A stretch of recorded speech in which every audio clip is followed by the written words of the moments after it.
Bapak Ibu yang dirahmati Allah, alhamdulillah hari ini kita masih diberikan nikmat yang banyak. Kita masih diberikan oleh Allah kesempatan untuk belajar ya melalui kajian Zoom kita. Dengan tema hari ini kita akan belajar mengenai kurban. A'udzubillahi minasyaitonirrajim. Bismillahirrahmanirrahim. Assalamualaikum warahmatullahi wabarakatuh. Rabbi a'udzubika min hamazatis syayatin wa a'udzubika rabbi ayahdurun. Asyhadu an la ilaha illallah wa asyhadu anna Muhammadar Rasulullah. Allahumma sholli ala Muhammad wa ala ali Muhammad ya karim. Alhamdulillahirabbil alamin. Wassalatu wassalamu ala asrofil anbiya'i wal mursalin wa ala alihi wa sahbihi ajmain. Amma ba'd. Puji syukur kepada Allah yang telah memberikan nikmat yang banyak untuk kita semua. Salawat serta salam semoga tetap tercurah kepada para nabi, para aulia Allah, wabil khusus Nabi besar Muhammad Sallallahu Alaihi Wasallam, pada keluarganya, para sahabatnya, dan kita semua selaku pengikutnya sampai akhir zaman. Alhamdulillah wa syukurillah wa la ilaha illallah wallahu akbar la haula wala quwata illa billah. Hari ini kita masih diberikan oleh Allah nikmat yang banyak. Hari ini kita masih diperjalankan untuk terus berproses dalam meningkatkan keimanan dan ketakwaan kita kepada Allah. Dan hari ini alhamdulillah kita diberikan keluangan waktu, menyempatkan diri ya, meluangkan waktu kita untuk belajar bersama-sama melalui kajian Zoom kita pada kesempatan yang baik ini. Tak terasa ya, kita sebentar lagi akan memasuki Idul Kurban ya, atau Lebaran Haji lah, bahasa ini keren kita nyaman di sini, Lebaran Haji ya. Yang mana di saat kita merayakan Lebaran Haji atau yang disebut Idul Adha ya, itu dibarengi dengan yang namanya kurban atau pemotongan binatang ternak yang berkaki 4 ya. Nah, kalau kita bicara kurban ya udah otomatis ya Bapak Ibu semua juga sudah tahu apa itu kurban dan juga mungkin sudah melaksanakan atau sudah menunaikan kurbannya ya, walaupun nggak setiap tahun, minimalnya ya seumur hidup sekali mungkin sudah pernah. Ya alangkah baiknya semuanya kita pun setiap tahun bisa berkurban. Nah, kalau kita bicara kurban ya, jadi kurban itu mengandung beberapa makna, mengandung beberapa arti ya. Kalau kita lihat dari asal-usul bahasa Arabnya sendiri ya, kurban itu berasal dari kata koroba, yakrobu, kurban, kurbanan, kirbanan, yang mengandung arti ya, artinya yaitu dekat atau mendekat, seperti itu. Nah, sementara secara istilah kata kurban berarti mendekatkan diri kepada Allah. Lalu di dalam pengertian lain ya, kata kurban juga diambil dari kata udhiyah ya. Kata ini merupakan bentuk jamak dari kata dahiyah yang artinya sembelihan di waktu duha ya. Nah, makanya dikenal dengan Idul Adha gitu ya. Nah, jadi yang mana penyembelihan di waktu duha itu dilaksanakan ya mulai dari tanggal 10 sampai dengan 13 Zulhijjah. Nah, makanya ada yang disebut hari tasyrik ya, hari di mana ya memotong binatang ternak seperti itu. Nah, dari sinilah kita bisa mengambil hikmahnya, bisa mengambil pelajarannya. Nah, kalau kita juga mengacu kepada Kamus Besar Bahasa Indonesia, kata kurban itu bermakna persembahan kepada Allah ya, seperti domba, biri-biri, sapi, unta yang disembelih pada hari Lebaran Haji. Nah, itu kalau menurut Kamus Bahasa Indonesia. Nah, jadi dapat kita simpulkan bahwa kurban itu berarti perwujudan ya dari pengorbanan seseorang ya, atau dari kita semua nih yang berkurban ya, sebagai umat Islam yang meyakini kita sebagai umat Islam ya, dalam rangka mendekatkan diri kepada Allah. Nah, makanya nanti bentuknya ada ritual syariat yang setahun sekali ya dengan menyembelih binatang ternak, dan ada ritual syariat yang setiap hari kita kerjakan untuk selalu dekat dengan Allah tersebut. Karena tidak ada di sini yang ingin dekat sama Allahnya setahun sekali, betul? Ada yang ingin dekat sama Allahnya setahun sekali? Enggak mungkin. Jadi kita ingin selalu berserta Allah, ingin selalu dekat dengan Allah itu setiap saat, kapanpun, dimanapun, sedang apapun. Ya, jadi kalau ada yang ingin dekat sama Allahnya setahun sekali, silakan ya resign di sini, angkat tangannya. Ya, kalau seumpamanya pengen dekat sama Allahnya setiap saat, setiap waktu, nah nanti kita akan buka, ya kita akan belajar bersama-sama. Nah, jadi dari kesimpulan itu kita bisa ambil pelajaran ya bahwa ibadah kurban bisa dikerjakan ya secara syariat setahun sekali dan bisa dikerjakan secara hakikatnya setiap saat. Lalu hukum dari ibadah kurban itu sendiri ya itu banyak beberapa pendapat yang mengatakan bahwa kurban itu hukumnya sunnah muakkad. Apa itu sunnah muakkad? Ya, artinya ibadah sunnah yang mendekati dengan wajib. Bahkan beberapa ulama menyebutkan hukum kurban itu adalah wajib bagi yang mampu untuk berkurban. Seperti itu. Nah, makanya di dalam sebuah hadis dikatakan ya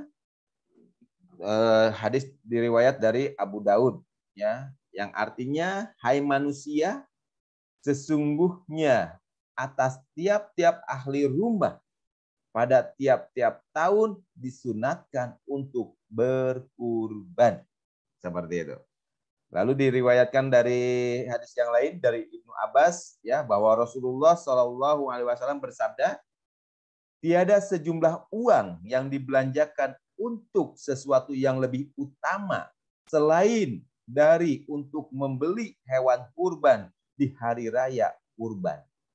Nah, ini hadis riwayat Tirmidzi. Lalu di hadis yang lain juga dikatakan ya, besar-besarkanlah kurban-kurban kalian sebab ia akan menjadi kendaraanmu kelak di atas Sirat. Nah, ini juga ada hadis yang memberikan stimulus ya kepada kita ya kalau kita berkurban pilih binatang yang terbaik gitu, yang besar, yang istilahnya bagus, yang istilahnya tidak cacat ya. Nah, karena kalau menurut hadis ini dia akan menjadi kendaraan. Ya, keren ya. Cuman kalau saya tanya sekarang ke Bapak Ibu, ada yang ingin naik sapi atau naik kambing nanti pada saat melewati jembatan Shirathul Mustaqimnya? Pasti nggak ada yang mau. Kenapa? Ya banyak alasannya gitu kan. Nah, cuman maksud di sini menjadi kendaraan itu bukan berarti kita tunggangi gitu kan. Nah, makanya hadis ini banyak yang mengatakan bahwa hadis ini tidak terlalu sahih ya atau dhaif gitu. Nah, cuman kita ambil pelajarannya saja. Nah, lalu di hadis yang lain juga dikatakan ya dari Abu Hurairah radhiyallahu anhu bahwa Rasulullah Shallallahu alaihi wasallam bersabda, barang siapa yang mempunyai kemampuan ya tetapi ia tidak berkurban, maka janganlah ia mendekati atau menghampiri tempat sholat kami. Hadis riwayat Ahmad dan Ibnu Majah.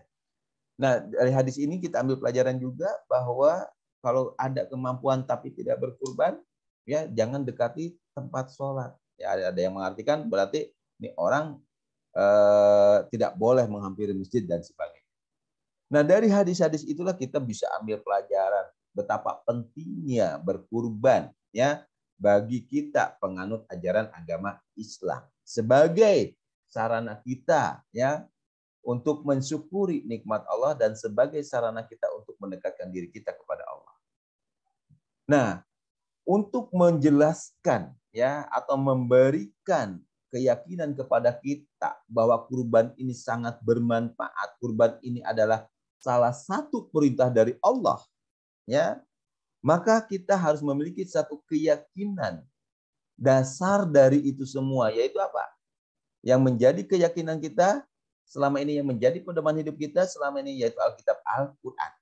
Jadi yang melatar belakangi kita untuk berkurban harus berdasarkan keyakinan kita yang selalu berpedoman kepada Al-Quran.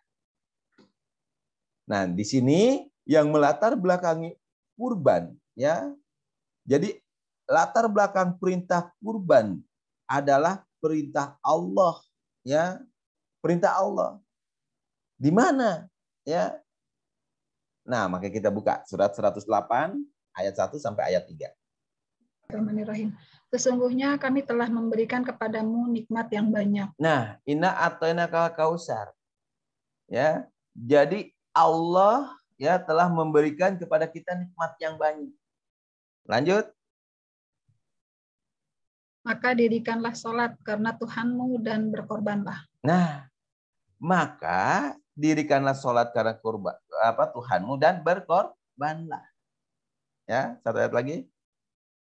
Sesungguhnya orang-orang yang membenci kamu dialah yang terputus. Nah, baik, di ayat 2 ya di surat 108 Al-Kautsar ayat 1 sampai ayat 3 ya yang melatar belakangi manusia ya untuk berkurban itu apa? Nikmat yang banyak. Pernahkah kita berpikir selama ini kita diberikan oleh Allah nikmat yang banyak? Pasti. Tapi kadang ada juga orang yang pura-pura lupa. Atau emang lupa beneran. Ya nggak tahu dah. Ya. Di sini kita harus meyakini bahwa segala nikmat apapun yang Allah berikan kepada kita, kita patut syukuri. Gitu. Nah, Allah di sini memberikan kepada kita jalannya. Karena kita sudah diberikan nikmat yang banyak, maka Allah perintahkan kepada kita untuk apa? Maka dirikanlah sholat karena Tuhanmu dan berkurban. Nah, berarti di sini ada dua perintah Allah, ya, yaitu sholat dan kurban, gitu, ya. Jadi yang melatar belakangi manusia berkurban itu adalah perintah Allah. Di mana? Di surat Al-Kautsar ayat 1 dan 2, ya. Nah, di surat Al-Kautsar ayat 1 dan 2 ini, ya, manusia diperintahkan oleh Allah untuk mendirikan sholat dan berkurban. Karena apa? Karena Allah telah memberikan kepada manusia tersebut nikmat yang banyak. Seperti itu. Ya. Nah, jadi kalau kita menyadari bahwa kita selama hidup di dunia ini diberikan kenikmatan, baik itu secara fisik, kesehatan kita, ya, itu nikmat yang luar biasa dari Allah. Lalu diberikan pekerjaan kita, itu pun nikmat yang luar biasa dari Allah. Begitupun diberikan penghasilan-penghasilan dari usaha-usaha kita, itu pun nikmat dari Allah. Jadi semua itu nggak mungkin kita bisa hitung satu persatu. Karena nikmat dari Allah itu begitu hebat, begitu banyak sekali. Ya, kita merasakannya. Nah, Allah cuma minta kepada kita agar selalu mendirikan sholat dan berkurban. Jadi inilah latar belakang kita berkurban itu karena kita telah diberikan nikmat yang banyak oleh Allah. Ya, makanya diingatkan di ayat 3-nya. Sesungguhnya orang yang membenci kamu dialah yang terputus. Jadi jangan sampai kita menjadi orang yang terputus karena kita membenci orang-orang yang selama ini selalu mendirikan sholat, yang selalu berkurban. Seperti itu. Nah, lalu ya di ayat yang lain Allah bilang di surat 14 ayat 7, ya, Allah katakan seperti ini. Dan ingatlah juga tatkala Tuhanmu memaklumkan, sesungguhnya jika kamu bersyukur, pasti kami akan menambah nikmat kepadamu.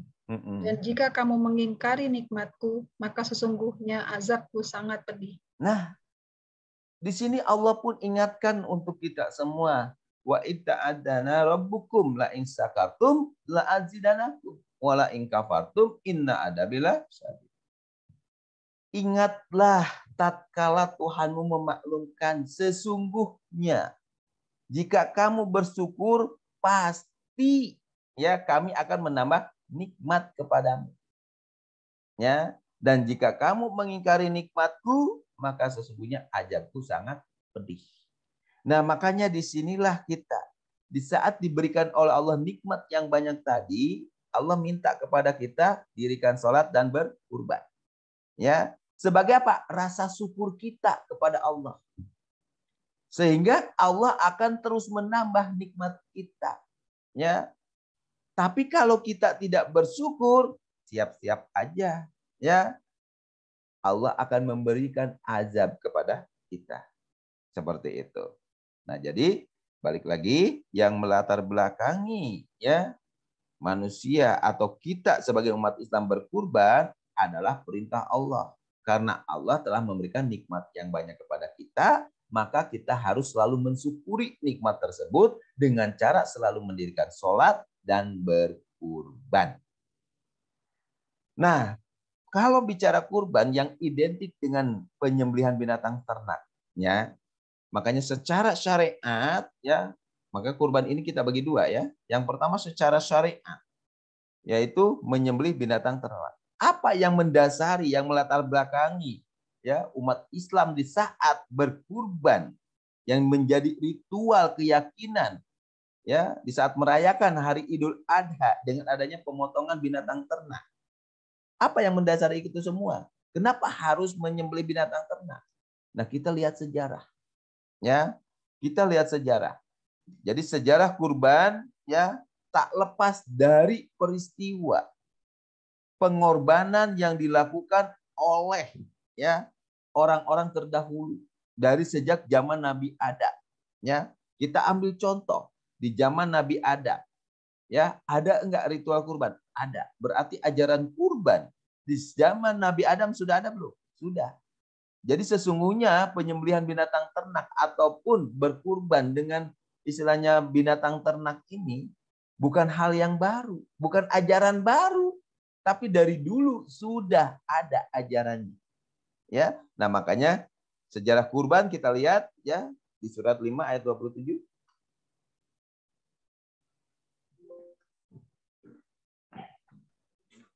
Ceritakanlah kepada mereka kisah kedua putra Adam, Habil dan Qabil.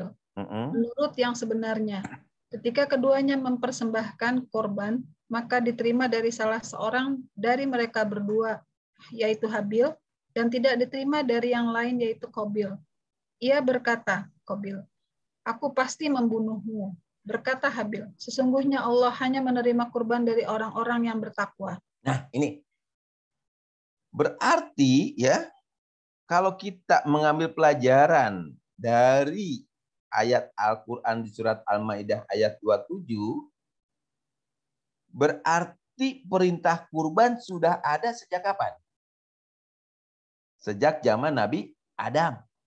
Ya, berarti buat kita sekarang bukan hal yang baru kurban. Kenapa? Karena udah dijadikan perintah kepada orang-orang sebelum kita. Ya, khususnya di zaman Nabi Adam pun sudah diperintahkan. Apa yang melatar belakangi perintah korban tersebut, gitu kan? Nah, makanya di sini mengutip dari beberapa pendapat ya dari Imam Al-Qurtubi ya yang wafat tahun 1273 dalam kitab Jami'il Ahkamil ya Al-Kamil Quran menjelaskan bahwa setiap Siti Hawa melahirkan ya maka yang keluar adalah dua bayi ya, satu perempuan dan satu laki-laki. Kedua bayi itu ya bisa disebut sebagai saudara sekandungan. Ya, jadi menurut cerita ya bahwa dulu di zaman Nabi Adam ya Siti Hawa itu selalu melahirkan anaknya itu berpasangan, laki dan perempuan. Ya, tapi ada juga ya yang cuma satu yaitu Nabi Syed ya. Dia cuma satu tidak ada pasangannya. Nah, diceritakan bahwa Habil ya kan dua yang dikisahkan di sini kan Habil dan Qabil. Nah, dikisahkan Qabil ya itu lahir bersama dengan saudari perempuannya ya. Jadi yang bernama Iklimah.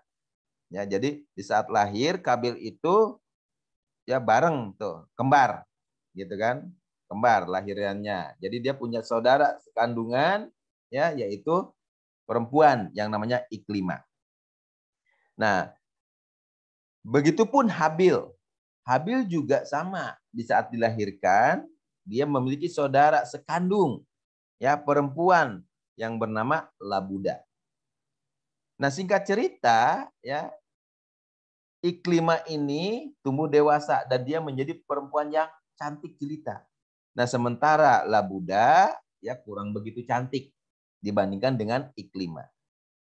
Nah, karena ngelihat kecantikan dan keelokannya Iklimah, si Kabil tadi ya jatuh cinta gitu ceritanya. Jatuh cinta tuh sama Iklimah. Nah, sementara Nabi Adam atas perintah Allah memberi aturan tidak boleh menikahi ya perempuan yang sekandungan gitu. Nah, jadi disilang. Kabil harus menikahi Labuda. Habil harus menikahi Iklimah. Tapi si Kabil di sini nggak mau, nggak terima gitu. Karena apa? Karena dia lebih memilih Iklimah itu lebih cantik. Makanya dia dalam hidupnya selalu mengikuti keinginan hawa nafsu. Seperti itu. Nah, sementara Habil sendiri dia menerima apapun keputusan dari ayahandanya Nabi Adam tersebut, gitu. Ya. Nah, jadi melihat ada aturan tersebut, akhirnya Kabil tidak terima. Ia hanya mau menikah dengan saudari satu kandungannya yaitu Iklimah yang memiliki paras cantik, gitu. Nah, lalu di sini ya singkat cerita Nabi Adam memerintahkan ya kepada kedua putranya tadi untuk mempersembahkan kurban kepada Allah, ya. Nanti sebagai syarat untuk bisa menikahi Iklimah tadi, gitu. Nah, akhirnya keduanya mempersembahkan kurban, gitu. Nah, konon dalam cerita ya dalam kitab Mafatih Al-Ghaib dari Syekh Fakhrudin ya menjelaskan bahwa jika kurban mereka diterima, maka persembahan kurbannya akan disambar oleh api yang turun dari langit, sebagaimana pendapat mayoritas ahli tafsir. Nah, jadi keduanya akhirnya mempersembahkan kurban. Habil mempersembahkan kurban dengan seekor kambing pilihan, ya, karena Habil itu memiliki ternak yang banyak, lalu dia pilihkan ya dari ternaknya tersebut ya yang terbaik yang akhirnya dia persembahkan untuk kurban. Nah, sementara Kabil sendiri ya dia memiliki di bidang pertanian dan perkebunan. Jadi dia persembahkan hasil pertaniannya. Tapi yang dia persembahkan hasil pertaniannya bukan yang bagus, tapi yang jelek. Konon ceritanya seperti itu menurut dari Syekh Fakhrudin ini. Nah, lalu akhirnya ya setelah Kabil yang berprofesi sebagai petani tersebut mempersembahkan kurbannya berupa hasil bumi miliknya, yang mana hasil bumi tersebut yang dia persembahkan itu yang buruk. Nah, sementara Habil yang berprofesi sebagai peternak mempersembahkan kurbannya dengan seekor kambing pilihan terbaik. Tentu Habillah yang tampak ikhlas karena berkurban dengan pilihan yang terbaik. Nah, sementara Kabil berkurban dengan tanaman yang hasil panen yang buruk. Seperti itu. Nah, lalu turunlah api dari langit menyambar kambing ya persembahan dari Habil tersebut. Gitu. Nah, menyadari hari ini, akhirnya Kabil pun tidak terima dan merasa iri terhadap Habil. Dengan emosi, akhirnya Kabil mengambil batu besar dan memukul kepala Habil sampai meninggal. Nah, makanya di sini ya dikatakan ya Allah Ta'ala menerima kurban Habil dengan menurunkan api untuk menyambar kurban milik Habil tersebut. Kemudian Kabil membunuh ya Habil karena merasa dengki. Nah, ini diceritakan oleh Syekh Fakhrudin Ar-Razi ya dalam kitabnya Mafatih Al-Ghaib ya. Nah, dari kisah Habil dan Kabil ini kita bisa ambil pelajaran sesuai dengan ayat Al-Qur'an ini bahwa Allah hanya menerima kurban dari orang-orang yang bertakwa. Dengan kata lain, kalau kita ambil pelajarannya dari kisah Habil dan Qabil, berarti yang diterima oleh Allah kurbannya dengan kambing atau kurbannya dengan hasil pertanian yang diterima oleh Allah. Nah, di sini kalau dilihat dari ayat Al-Qur'an di sini ya, sesungguhnya Allah hanya menerima korban dari orang-orang yang bertakwa. Berarti kalau menurut cerita yang diterima kan tadi Habil, yaitu dengan binatang ternaknya. Gitu kan? Nah, sementara Habil tidak diterima karena memberikan persembahan yang tidak baik. Jadi intinya bukan masalah hasil pertanian ataupun peternakannya. Ya, yang jadi permasalahannya diterima tidaknya kurban seseorang itu karena apa? Ketakwaannya. Gitu. Nah, makanya jadilah ini sebagai syariat, ya, keyakinan umat Islam di saat ya memperingati hari raya Idul Adha dibarengi dengan penyembelihan hewan ternak. Kenapa? Karena mengambil pelajaran contoh dari kisah kedua putra Adam tersebut. Nah, lalu ditegaskan lagi ya, selain istilahnya di zaman Nabi Adam ya, penyembelihan hewan ternak sebagai keyakinan umat Islam dalam ritual kurban itu dikisahkan oleh Nabi Ibrahim dan Ismail. Ya, kita buka surat 37 ayat 100 sampai 110. Bismillahirrahmanirrahim. Ya Tuhanku, anugerahkanlah kepadaku seorang anak yang termasuk orang-orang yang soleh. Nah, ini doanya siapa? Nabi Ibrahim berdoa kepada Allah, Rabbi habli minas sholihin. Karena konon ceritanya Ibrahim ini ya sudah berumah tangga dengan Siti Sarah selama berpuluh-puluh tahun belum juga dikaruniai anak. Gitu. Akhirnya Nabi Ibrahim berdoa kepada Allah, minta agar dikaruniai seorang anak yang soleh. Ya. Nah, singkat cerita, ya, setelah bertahun-tahun beliau berumah tangga dengan Siti Sarah tidak dikaruniai seorang anak, akhirnya Nabi Ibrahim konon ceritanya mendapatkan ya petunjuk dari Allah. Begitupun Siti Sarahnya ya mendapatkan petunjuk dari Allah. Yang mana Siti Sarah harus mencarikan istri untuk Nabi Ibrahim. Ya, begitupun Nabi Ibrahim ya mendapatkan petunjuk dari Allah untuk menikahi salah satu ya dari budak yang mereka miliki. Nah, akhirnya dipilihkanlah oleh Siti Sarah ya yang namanya Siti Hajar, yang konon ceritanya, ya mohon maaf wallahu alam bisawab ini ya, saya dapat ceritanya bahwa Siti Hajar tersebut salah satu budak dari keluarga Ibrahim yang selama ini melayaninya. Alangkah senangnya ya Siti Hajar setelah terpilih menjadi ya istri untuk Nabi Ibrahim. Nah, akhirnya menikahlah ya Ibrahim dengan Siti Hajar tersebut atas persetujuan istrinya yang bernama Siti Sarah. Bahkan Siti Sarah lah yang memilihkan ya Siti Hajar sebagai istri untuk Ibrahim. Singkat cerita, akhirnya doanya dikabul ya. Akhirnya Siti Hajar ya mengandung. Ya. Siti Hajar mengandung. Nah, pada saat Siti Hajar mengandung, ya, Nabi Ibrahim senang. Ya. Siti Sarah juga senang. Apalagi Siti Hajar. Dia lebih senang. Mulailah di situ timbul permasalahan rumah tangga yang konon ceritanya yang akhirnya Siti Hajar harus dipulangkan ke tanah nenek moyangnya, ke tanah kelahirannya, ke Mekah. Gitu. Nah, singkat cerita, dipulangkanlah Siti Hajar tersebut ke Mekah. Lalu di sana lahirlah seorang anak lelaki, ya. Nah, makanya lanjut, Bu.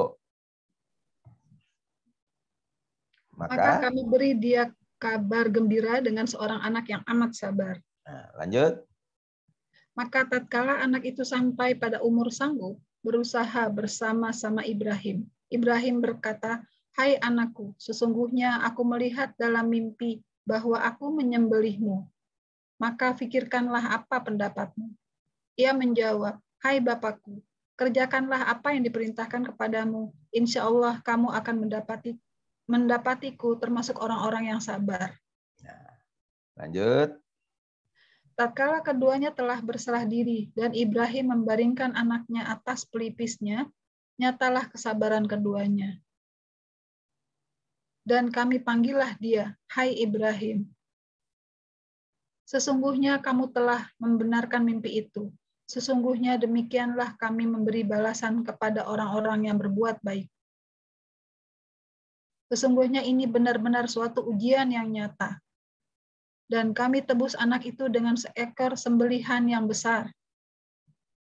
Kami abadikan untuk Ibrahim itu pujian yang baik di kalangan orang-orang yang datang kemudian, yaitu kesejahteraan dilimpahkan atas Ibrahim.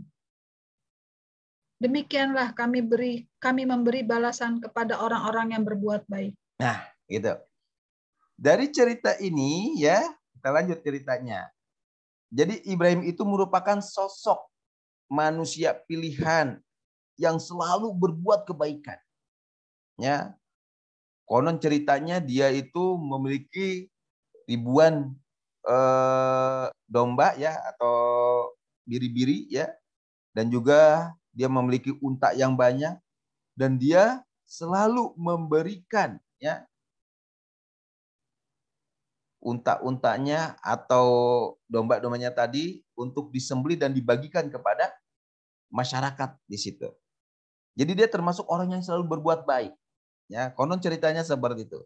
Nah, singkat cerita, setelah Siti Hajar ya kembali ke tanah kelahirannya di Mekah, ya, dipulangkan ke sana.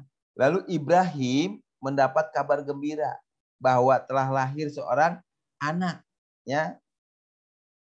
Nah, jadi telah lahir, nah ini. Nabi Ibrahim mendapat kabar gembira telah lahir seorang anak yang amat soleh dan amat sabar. Seneng nggak dia? Seneng. Wah, dia seneng, ya. Nah, karena dia ditugaskan oleh Allah untuk terus, ya, istilahnya menyampaikan risalah-risalah atau karena dia seorang nabi yang harus selalu, istilahnya menyampaikan kebenaran-kebenaran tentang Tuhan tersebut, ya. Secara tidak langsung, jadi jarak antara Ibrahim dengan Siti Hajar itu, ya, konon ceritanya Ibrahim itu berada di daerah Yerusalem, ya, sementara Siti Hajar dipulangin ke Arab. Jadi dia begitu mendapat kabar gembira, dia seneng, gitu. Nah lalu, nah di 102-nya, tatkala anak itu sudah sampai pada umur yang sanggup berusaha bersama-sama Ibrahim, ya, Ibrahim berkata, hai anakku, sesungguhnya aku melihat dalam mimpi bahwa aku menyembelihmu. Maka pikirkanlah apa pendapatmu. Lalu Ismail menjawab, hai bapakku, kerjakanlah apa yang diperintahkan kepadamu. Insya Allah kamu akan mendapat itu termasuk orang yang sabar. Nah, singkat cerita, di saat sang putra sudah beranjak, ya, bisa bekerja. Berarti kalau udah sanggup berusaha bersama Ibrahim, berarti ya mungkin usianya udah lewat ahli balik, ya, mungkin udah lewat dari 15 tahunan, ya. Kalau menurut ceritanya. Nah, jadi di sini berarti anak tersebut sudah bisa berusaha, ya, dalam artian dia sudah beranjak dewasa, gitu.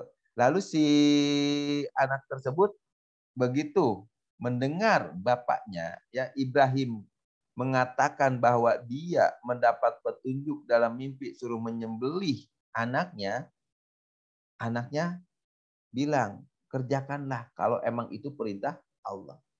Ya, sekarang kalau kita pakai logika, ya, setelah kelahiran seorang putra, sekarang bayangkan kalau bapak ibu, ya, mendambakan seorang anak lalu udah lahir, begitu udah gede sudah disembelih, kira-kira pendapat bapak ibu gimana? Udah pasti kan nggak bakalan istilahnya melakukannya. Kenapa? Ya karena yang didamba-dambakan, yang diharapkan bertahun-tahun setelah ada, kenapa harus dibunuh kan gitu. Begitupun seorang istri, ya, Siti Hajar saat itu juga dia nggak begitu kaget karena apa? Allah kasih petunjuk kepada Siti Hajar, ya, supaya nampak nanti keikhlasan dan kesabaran, ya, Ibrahim, Ismail dan Siti Hajar tersebut. Nah, kalau manusia yang normal, mungkin dia akan berkata sama suaminya, "Lu gila ya, udah mah istilahnya jarang ketemu ya karena jarak yang jauh, begitu datang ketemu anaknya mau disembelih." Nggak mungkin kan? Secara akal manusia nggak mungkin. Tapi itulah petunjuk Allah yang akhirnya Ibrahim sampaikan kepada anaknya, sampaikan kepada istrinya. Nah, lalu ketiganya berserah diri kepada Allah, ya. Tatkala keduanya di sini berarti Ibrahim dan Ismail, ya. Dan istrinya pun Siti Hajar hanya bisa berserah diri juga karena itu perintah Allah. Jadi tatkala keduanya telah berserah diri dan Ibrahim membaringkan anaknya atas pelipisnya, nyatalah kesabaran keduanya. Nah, berarti di sini ya Ibrahim nggak mungkin ya secara manusiawi mau memotong atau menyembelih anaknya. Kalau bukan perintah Allah. Ya, tapi ada maksud Allah yang lain. Kenapa Ibrahim harus menyembelih anaknya? Apa maksud Allah di sini? Ya, memerintahkan Ibrahim menyembelih anaknya. Jadi Ibrahim harus menyembelih rasa cinta, sayang, dan kasihnya kepada sang putra tadi. Karena Ibrahim merasa selama ini ya mendambakan seorang anaknya yang mana begitu udah dapat anak kenapa harus disembelih? Ya, maka disinilah nampak kesabaran keduanya. Dalam artian berarti disinilah Ibrahim harus mampu menyembelih kecintaan kepada anaknya. Nah, setelah Ibrahim mampu menyembelih kecintaan kepada anaknya, maka kami panggil dia, "Hai Ibrahim, ya, sesungguhnya kamu telah membenarkan mimpi itu. Sesungguhnya demikianlah kami memberi balasan kepada orang yang berbuat baik." Apa balasannya? Karena Ibrahim seorang yang baik, maka ya ujian yang nyata yaitu dia harus memotong, menyembelih kecintaannya kepada sang putra Ismail. Gitu. Nah, maka karena kebaikan tadi digantilah anak tersebut dengan seekor sembelihan yang besar. Nah, makanya di kita di Islam diajarkan juga adanya akikah, adanya kurban. Jadi intinya pemotongan binatang ternak tidak hanya di saat kita merayakan Idul Adha, tapi kita di saat mendapatkan ya yang selama ini kita dambakan yaitu buah hati. Makanya begitu seseorang melahirkan atau memiliki keturunan biasanya ada sembelihan juga yang disebut akikah. Gitu. Jadi ditebuslah Ismail tersebut dengan seekor sembelihan yang besar. Nah, maka disinilah jadi pelajaran ya. Kami abadikan untuk Ibrahim itu pujian yang baik di kalangan orang-orang yang kemudian. Nah, makanya kita selama ini selalu memuji Ibrahim juga kan, ya. Kalau dalam sholat juga kan di tahiyat ya kita baca juga gitu kan. Istilahnya puji-pujian kepada Nabi Ibrahim. Nah, dari kisah Ibrahim dan Ismail tersebut, kita mendapat pelajaran penyembelihan binatang ternak. Ya, yang mana menjadi satu keyakinan sampai saat ini. Di saat kita ya memerayakan Idul Adha dibarengi dengan menyembelih binatang ternak sebagai bukti kepada Allah kita memotong kecintaan kita kepada anak kita ataupun keluarga kita.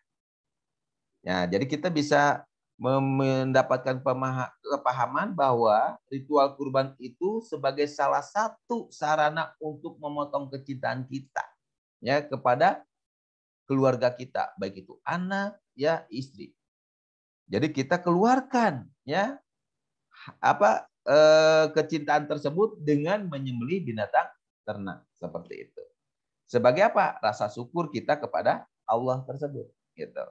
Nah, jadi dari kisah Habil dan Qabil dan juga Ibrahim Ismail, kita bisa mengambil pelajaran bahwa berkurban harus dibarengi dengan ketakwaan. Karena yang sampai kepada Allah bukan daging atau darahnya, ya, tapi ketakwaan tersebut. Nah, makanya di sini kita harus pahami tujuan berkurbannya. Ya, di saat kita berkurban tujuannya untuk apa? Jadi tidak hanya istilahnya melaksanakan perintah doang. Oh, karena Allah udah kasih nikmat yang banyak. Tidak hanya itu aja, tapi tadi ada dasar apa? Untuk memotong kecintaan kita kepada keluarga juga. Gitu. Yang selama ini kita kalau sayang cinta kepada keluarga, segala sesuatu yang kita dapatkan dari hasil kerja pasti untuk membahagiakan mereka. Nah, kebahagiaannya dalam bentuk apa sekarang? Setahun sekali makanya dikasih ritual menyembelih binatang ternak. Makanya Rasulullah Muhammad SAW ya dalam sebuah kisahnya di saat beliau menyembelih ya 2 ekor kambing atau 2 ekor domba, yang satu dia nadarkan untuk keluarganya dan yang satu dia nadarkan untuk umatnya. Nah, makanya timbullah sekarang keyakinan bahwa pada saat kita menyembelih binatang ternak atas nama keluarga, ya. Nah, kalau Rasulullah atas nama keluarga dan atas nama umatnya. Nah, makanya di sini kita ambil pelajaran, ya. Kita harus paham tujuan kita berkurban. Jadi untuk memperoleh ridho Allah dan meningkatkan ketakwaan kita kepada Allah dengan mencari jalan untuk mendekatkan diri kita kepada Allah. Jadi tujuan berkurban itu yaitu untuk memperoleh ridho Allah dan ya menjadi orang yang selalu dekat dengan Allah. Makanya tadi ya di surat Al-Kautsar tadi ya, surat 108 1 sampai 3 bahwa Allah telah memberikan nikmat yang banyak, maka dirikanlah sholat dan berkurbanlah. Ya. Nah, makanya tujuan berkurban ya, kita buka surat 2 ayat 207.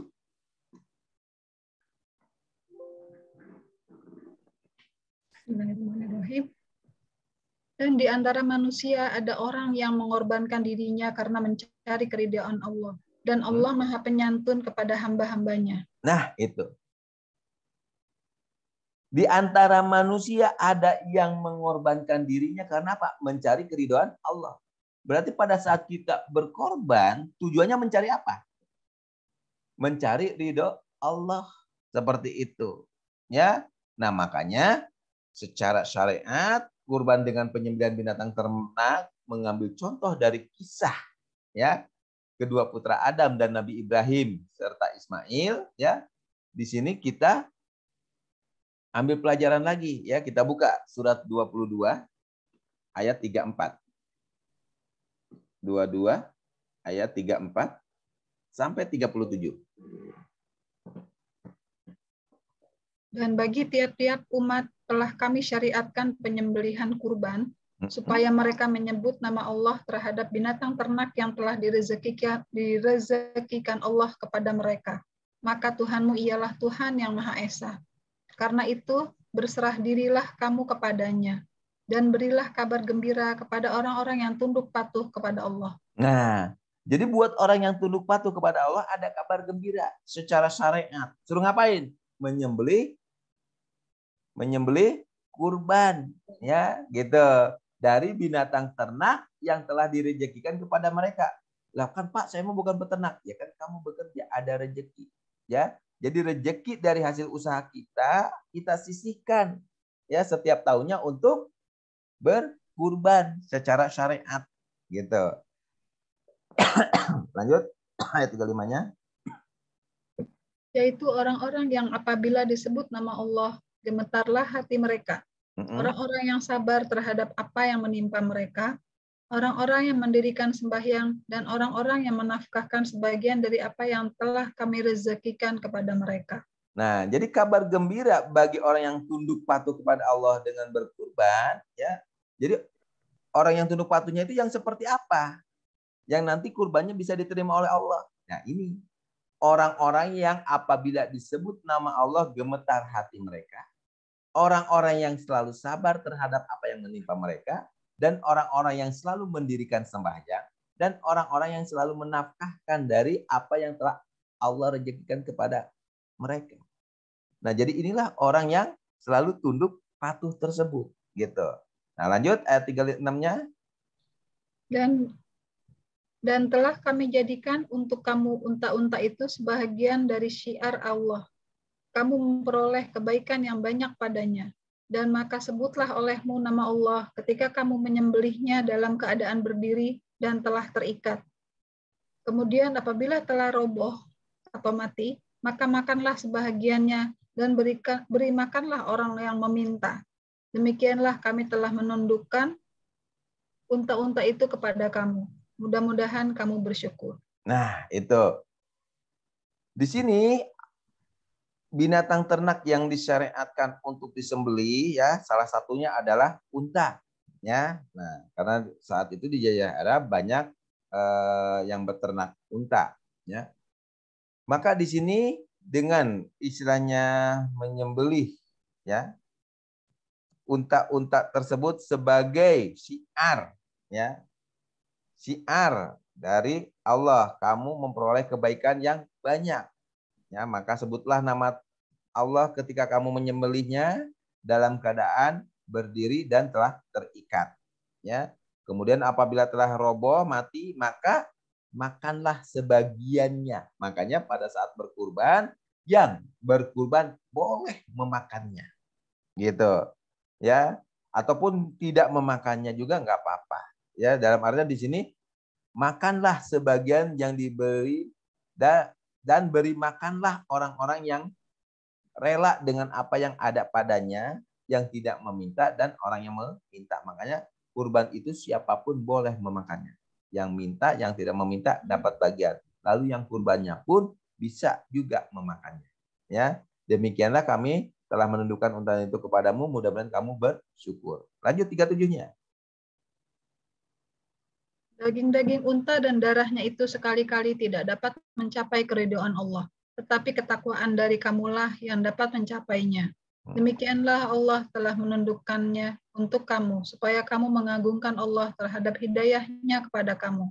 Dan berilah kabar gembira kepada orang-orang yang berbuat baik. Nah, yang sampai kepada Allah tadi bukan dagingnya, bukan darahnya, tapi apa? Ketakwaannya. Ya. Nah, ketakwaannya itu yang mana? Yang tadi, ya. Yang orang-orang yang berserah diri tadi. Nah, ya ini apabila disebut nama Allah gemetar hatinya orang-orang yang selalu sabar, ya, lalu mendirikan salat dan menafkahkan sebagian rezeki. Itu salah satu ciri dari ketakwaan. Jadi yang sampai kepada Allah bukan daging dan darahnya. Kadang suka ada orang kan, wah, kalau motong binatang kurban tuh lihat dari darah yang muncratnya, ngalirnya. Oh, kalau darah muncratnya ini bagus, kalau ini akhirnya jadi gunjingan. Padahal kata Allah bukan itu. Ya, Allah nggak meminta roh dari binatang ternak tadi. Kadang ada juga yang berpikiran, ya, kalau kurban satu nyawa untuk satu orang, kan gitu. Emang Allah butuh nyawa binatang ternak? Enggak. Allah butuh ketakwaan kitanya. Ya. Jadi bukan darahnya, bukan dagingnya, bukan nyawanya. Tapi apa? Ketakwaan dari kitanya selama ini. Ya, yang selalu mendirikan sholatnya. Nanti sholat kita akan mendapatkan istilahnya penilaian yang baik. Begitupun dengan menafkahkan hartanya. Ya. Lalu sabar dalam menerima semua ketetapan Allahnya. Dan selalu menyebut nama Allah dalam segala aktivitas atau dalam segala pekerjaannya. Nah, itu salah satu ciri orang takwa yang akan diterima oleh Allah dari kurbannya tersebut. Seperti itu. Jadi yang sampai kepada Allah bukan darah atau dagingnya, tapi ketakwaannya. Seperti itu. Nah, itulah tujuan berkurban ya. Jadi secara syariat ya untuk mencapai ridho Allah ya dan meningkatkan ketakwaan. Seperti itu.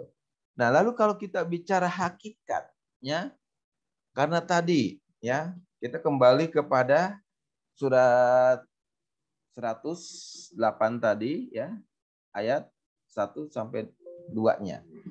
Allah telah memberikan kepadamu nikmat yang banyak, maka dirikanlah sholat karena Tuhanmu dan berkurbannya. Berkurbanlah. Nah, berarti di saat kita diberikan nikmat yang banyak, Allah minta kepada kita untuk ngapain? Mendirikan sholat dan berkorban. Nah, kalau kita bicara hakikat, pada saat kita bicara mendirikan sholat, ya, seseorang setelah mendirikan sholat cirinya apa? Bukti dia udah mendirikan sholat itu apa?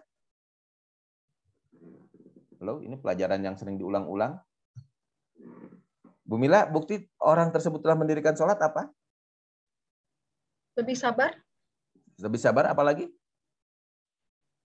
Ketakwaannya bertambah. Kan takwa itu, nah, sholat itu bagian dari takwa. Ini bukti bahwa kita mendirikan sholat, buktinya apa? Nah, kita buka aja langsung ya, surat 20 ayat 14. Dari sini kita biar paham. Nah, silakan. Sesungguhnya aku ini adalah Allah. Tidak ada Tuhan yang hak selain aku. Maka sembahlah aku dan dirikanlah sholat untuk mengingat aku. Nah, jadi kalau Bu Mila telah mendirikan sholat, berarti selalu ngapain? Ingat, selalu ingat kepada Allah. Selalu ingat Allah. Kepada Allah. Gitu kan? Ya. Nah, makanya tadi Allah udah kasih kita nikmat yang banyak. Ya. Hakikatnya, setelah kita diberikan nikmat yang banyak, kita harus ngapain? Ingat Allah. Gitu. Ya, ingat kepada Allah. Jadi jangan sampai kita udah dikasih nikmat yang banyak tapi lupa sama Allah. Lupa kepada pemberiannya gitu. Nah, makanya Allah kasih tahu kepada kita. Ya, kalau sudah dikasih nikmat yang banyak harus dirikan sholat. Maksudnya apa? Kamu harus ingat kepada Allah. Makanya sehari kita 5 waktu dikasih ritual untuk melaksanakan sholat. Tapi kadang banyak manusia 5 waktu diingatkan oleh Allah dengan sholat, tapi biar sholat nggak pernah ingat Allah kan gitu, ya. Nah, supaya kita tidak termasuk orang yang tidak ingat Allah, berarti kita harus wujudkan, buktikan dengan cara bagaimana bukti kita ingat Allah, ya. Jadi wujud bukti kita ingat Allah dengan cara bagaimana? Ya, surat 2 ayat 152. Allah bilang seperti ini. Karena itu, ingatlah kamu kepadaku, niscaya aku ingat pula kepadamu. Dan bersyukurlah kepadaku, dan janganlah kamu mengingkari nikmatku. Nah, jadi wujudnya apa? Fadkuru bil azkurkum waskuru li wala takfurun. Jadi kalau kita selama ini ingat kepada Allah, niscaya Allah juga ingat kepada kita, asalkan kita ngapain? Bersyukur kepada Allah. Nah, bersyukur. Jadi bukti wujud kita selama ini ingat kepada Allah, yaitu kita menjadi orang yang selalu pandai bersyukur. Gitu ya. Jadi jangan sampai kita termasuk orang yang kufur nikmat. Ya. Nah, makanya tadi Allah telah memberi nikmat yang banyak, maka Allah perintahkan agar kita mendirikan sholat. Kenapa? Itu bukti rasa syukur kita kepada Allah. Ya, dengan mendirikan sholat berarti kita sudah ingat kepada Allah. Nah, bukti bahwa kita mendirikan sholat dan ingat kepada Allah, cara bersyukurnya bagaimana? Gitu, ya. Nah, makanya ada yang disebut kurban. Gitu. Nah, makanya di surat 5 ayat 35. Hai orang-orang yang beriman, bertakwalah kepada Allah dan carilah jalan yang mendekatkan diri kepadanya. Dan berjihadlah kepada jalannya supaya kamu mendapat keberuntungan. Nah, makanya diingatkan untuk orang yang beriman, ya, yang tadi nih, ya, agar bisa bertakwa, karena nanti yang nyampe kepada Allah ketakwaannya, maka disuruh ngapain? Cari jalan supaya dekat kepada Allah. Jadi setelah dikasih nikmat yang banyak, kita diperintahkan oleh Allah untuk mendirikan sholat, berarti kita diperintahkan untuk selalu ingat kepada yang berinya. Ya, yang memberi nikmat tadi, yaitu Allah Subhanahu wa taala. Nah, wujud dari kita ingat Allah tadi ya dipraktekkan dengan bersyukur. Nah, untuk bisa bersyukur atas nikmat Allah tersebut, maka Allah perintahkan kita mencari jalan. Jadi nggak cukup hanya ingat doang. Ya, jadi nggak cukup hanya sholat doang, kata Allahnya gitu. Tapi kita harus mencari jalan supaya apa? Dekat dengan Allah. Ya, jadi mencari jalan supaya dekat dengan Allah. Lalu setelah ketemu jalannya yang bisa mendekatkan diri kita kepada Allah, Allah perintahkan supaya apa? Berjihad pada jalan tersebut. Nah, jihad di sini apa? Bersungguh-sungguh melaksanakannya, continue. Jadi jangan hanya sekali-kali saja. Jangan hanya kakapengan wae gitu. Tapi harus continue, ya, bersungguh-sungguh supaya mendapat keberuntungan gitu. Nah, makanya untuk orang yang beriman tidak cukup bersyukurnya hanya dengan sholat semata, hanya dengan ingat Allah saja. Tapi mari kita berusaha mencari jalan supaya dekat dengan Allah. Setelah ketemu jalannya, kita bersungguh-sungguh di jalan tersebut. Nah, jalan untuk mendekatkan diri kepada Allahnya tersebut, ya, Allah kasih tahu kepada kita di surat 9 ayat 99.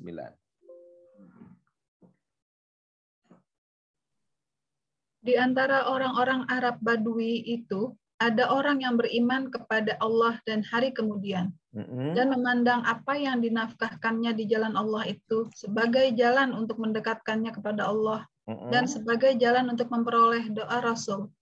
Ketahuilah sesungguhnya nafkah itu adalah suatu jalan bagi mereka untuk mendekatkan diri kepada Allah. Kelak Allah akan memasukkan mereka ke dalam rahmat surganya. Sesungguhnya Allah Maha Pengampun lagi Maha Penyayang. Nah, itu. Jadi jalan untuk mendekatkan diri kepada Allahnya di surat 9 atau ayat 99, Allah di situ memberikan kabar gembira kepada kita jalannya.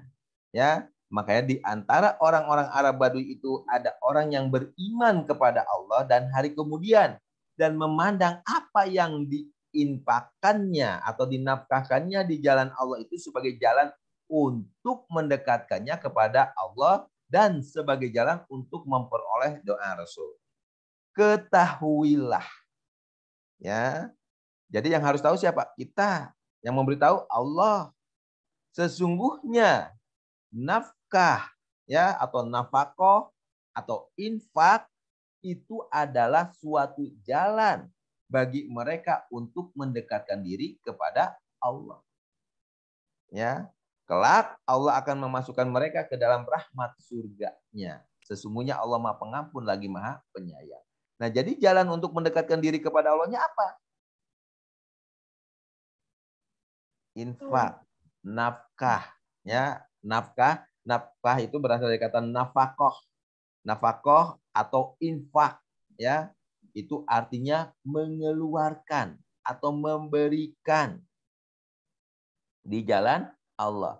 Nah, berarti jalan untuk mendekatkan diri kepada Allah tidak hanya dengan mengingat Allah saja, tapi berusaha mencarinya dengan cara nafkah ataupun infak, yang artinya ada yang dikeluarkan di jalan Allah, seperti itu. Ya. Nah, apa yang dikeluarkan di jalan Allah yang bisa mendekatkan diri kita kepada Allah itu disebut apa? Kurban. Jadi kurban itu koroba yang artinya tadi apa? Mendekat.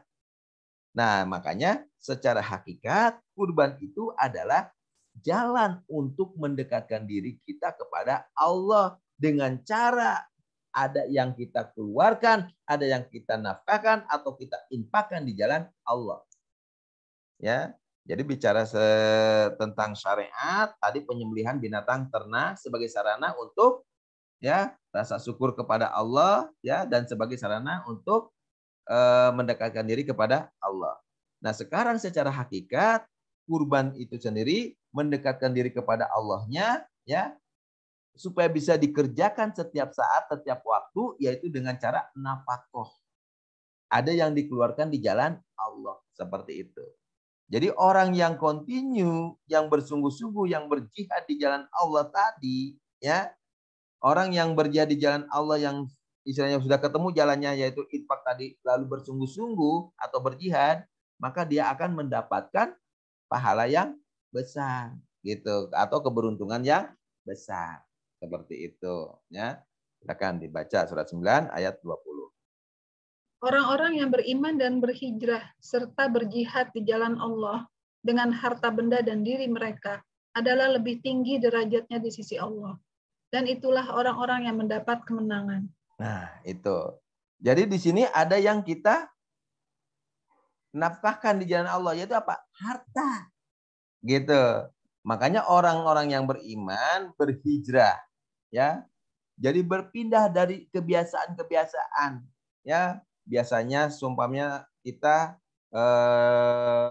dari hasil kerja kita, rezeki yang Allah berikan dari hasil kerja kita biasa hanya dipakai untuk hal-hal yang ini itu, hanya kita mulai atur ya, untuk setiap tahunnya kita bisa untuk berkurban gitu.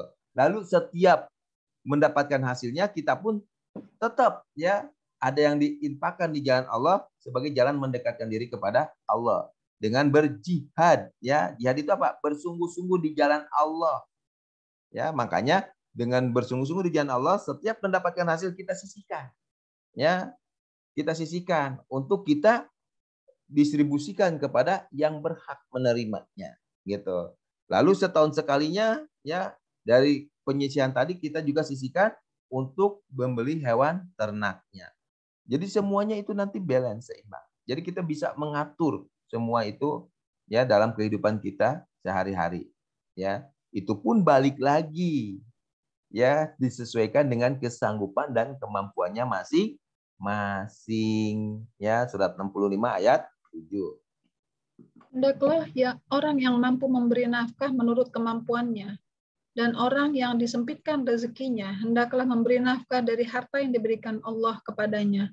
Allah tidak memikulkan beban kepada seseorang, melainkan sekedar apa yang diberikan kepadanya.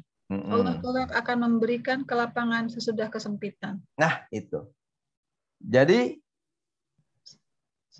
buat yang mampu ya Allah perintahkan ya untuk nafkah, mengeluarkan nafkahnya atau memberikan di jalan Allahnya sesuai dengan kemampuannya.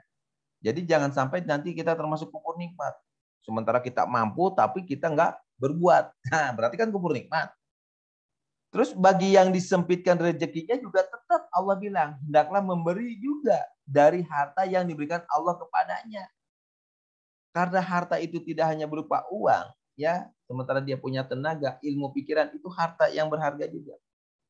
Selagi belum mendapatkan secara finansial yang berupa harta, yang istilahnya secara finansial gitu kan. Nah, jadi kita nafkahkan tenaga kita, pikiran kita, ilmu kita. Atau apapun yang Allah berikan kepada kita. Nah, Allah tidak memikulkan beban kepada seseorang melainkan sekedar apa yang telah Allah berikan kepadanya. Nah, ini janji Allah. Kelak Allah akan memberikan kelapangan sesudah kesempitan. Mungkin sekarang kita hanya bisa menafkahkan ilmu kita, tenaga kita, pikiran kita. Esok lusa, insya Allah Allah akan melapangkan rezeki kita sehingga kita pun mampu untuk berkurban seperti itu. Ya, nah makanya tambah lagi, ya surat 2 ayat 245. Siapakah yang mau memberi pinjaman kepada Allah? Pinjaman yang baik, yaitu menafkahkan hartanya di jalan Allah, maka Allah akan melipat gandakan pembayaran kepadanya dengan lipat ganda yang banyak. Dan Allah menyempitkan dan melapangkan rezeki, dan kepadanya lah kamu dikembalikan. Jadi yang melapangkan dan menyempitkan rezeki siapa? Allah. Ya. Jadi jangan heran kalau sekarang kita dalam keadaan sedang sempit, ya, kemana-mana mentok susah, ini susah, gitu. Tapi kita nafkahkan ilmu kita, tenaga kita, pikirkan kita, karena apa? Hanya untuk Allah. Insya Allah Allah akan memberikan kelapangan sesudah kesempitan, ya, karena Allah yang melapangkan dan menyempitkan, gitu. Tapi kebalikannya bagi orang yang tadi dalam keadaan lapang, ya, lalu dia memberikan, ya, di jalan Allah, menafkahkan hartanya di jalan Allah, maka ya nanti Allah akan memberikan atau melipat gandakan balasannya ya dengan lipat ganda yang banyak. Nah, jadi disinilah kembali lagi kepada diri kita masing-masing. Ya, jadi pada hakikatnya korban itu adalah sarana kita untuk dekat dengan Allah. Dengan cara bagaimana? Menafkahkan harta kita di jalan Allah. Seperti itu. Ya, sehingga kita bisa berkurbannya tidak nunggu setahun sekali. Tapi setiap saat, setiap waktu kita bisa berkurban dengan menafkahkan harta kita di jalan Allah. Seperti itu. Nah, cuman perlu diingat ya, di surat 3 ayat 92, kamu sekali-kali tidak sampai kepada kebajikan yang sempurna sebelum kamu menafkahkan sebahagian harta yang kamu cintai. Dan apa saja yang kamu nafkahkan, maka sesungguhnya Allah mengetahuinya. Nah, jadi Allah tahu apa yang kita nafkahkan. Ya, Allah tahu kemampuan kesanggupan kita. Ya, jadi jangan sampai kita bisa saja ya bohongin istri, bohongin suami, bohongin keluarga, bohongin siapapun bisa. Tapi Allah tahu nggak? Tahu, gitu. Ya, nah maka di sini Allah ingatkan kepada kita, kamu tidak akan sampai kepada kebajikan yang sempurna sebelum kamu menafkahkan sebagian, nggak semuanya, yang kamu cintai. Ya, maksudnya apa? Pada saat kita akan menafkahkan harta di jalan Allah, kita berikan yang kita sukai, yang kita senangi, yang kita cintai. Ya, dalam artian bukan oh saya punya ini yang jadi, ayo kita sudah, bukan ke situ maksudnya. Jadi maksud yang dicintai itu berikan yang terbaik, gitu. Ya, sebagai contoh, seumpamanya di dompet ada pecahan uang 100.000, 50.000, 20.000, dan 5.000, ya, yang paling kita cintai pasti yang 100.000, gitu kan? Tapi kadang kita berikannya hanya yang 5.000 atau yang 2.000, ya. Berarti kita sudah kufur nikmat. Kalau seumpamanya kita mampu. Tapi kalau seumpamanya kita nggak mampu, ya ternyata kita punyanya pas-pasan. Akhirnya kita sesuai kemampuan, ya kasihlah yang 2.000. Kenapa? Karena Allah Maha tahu di sini, gitu ya. Jadi semua lagi kembali kepada apa yang kita miliki, apa yang kita cintai, semua itu titipan dari Allah, ya.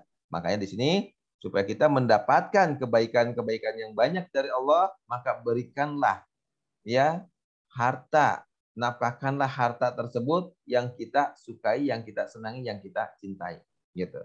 Jadi jangan sampai kita memberikan yang jelek atau yang buruk atau yang kita sendiri nggak suka, seperti itu, ya. Nah, jadi itulah hikmah dari kurban, ya. Jadi kurban itu ya secara syariat penyembelihan hewan ternak mengikuti syariat yang telah Allah ajarkan kepada Nabi Adam dan Nabi Ibrahim, ya. Dengan menyembelih binatang ternak yang akhirnya menjadi satu keyakinan bagi kita sebagai umat Islam untuk menyisihkan sebagian rezeki kita. Ya, setiap merayakan Hari Raya Idul Adha, kita pun berbagi kebahagiaan dengan orang-orang sekitar kita, ya, karena identik ya bahwa daging itu suatu makanan yang mewah, ya, makanya identiknya kita memberikan makanan ya dengan istilahnya berbagi daging kurban. Nah, tapi hakikatnya kurban itu adalah mendekatkan diri kita kepada Allah dengan cara selalu menafkahkan ya harta yang kita cintai, ya, sebagai bukti rasa syukur kita kepada Allah. Ya, jadi kita di sini bisa kerjakan ya nafkah atau infak tadi kapan saja, di mana saja, sesuai kesanggupan dan kemampuannya masing-masing, seperti itu. Ya, jadi itulah pelajaran hari ini untuk kita semua. Ya, mudah-mudahan kita semua mendapatkan ya hikmah ilmunya, ya. Jika ada perbedaan pendapat itu sunatullah, yang penting kita sama-sama satu tujuan untuk saling mengingatkan. Jika ada yang salah kita ingatkan, jika ada yang benar kita ikuti, ya. Sebagaimana di sini ya terakhir saya bacakan sebuah hadis yang diriwayatkan dari hadis riwayat At-Tirmidzi. Tidak ada amalan yang diperbuat manusia pada hari raya kurban yang lebih dicintai Allah selain menyembelih hewan ternak. Sesungguhnya hewan kurban itu kelak pada hari kiamat akan datang beserta tanduk-tanduknya, bulu-bulunya, dan kuku-kukunya. Sesungguhnya sebelum darah kurban itu mengalir ke tanah, pahalanya telah diterima di sisi Allah. Maka tenangkanlah jiwa dengan berkurban. Nah, jadi mudah-mudahan dengan kita selalu berkurban baik secara syariat ataupun hakikat bisa menenangkan jiwa kita, bisa memberikan kebahagiaan tersendiri dalam kehidupan kita.